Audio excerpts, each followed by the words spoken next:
Hello! This is MJ!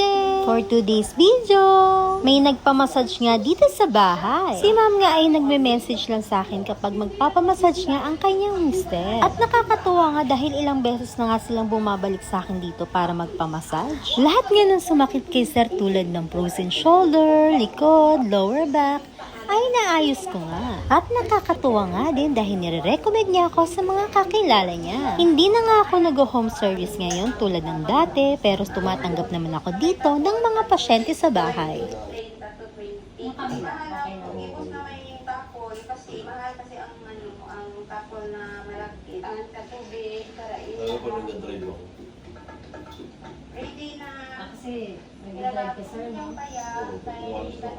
So, yun natapos ngayong massage, okay na si sir at nag-tip pa nga siya. So, ayan lang, paalam!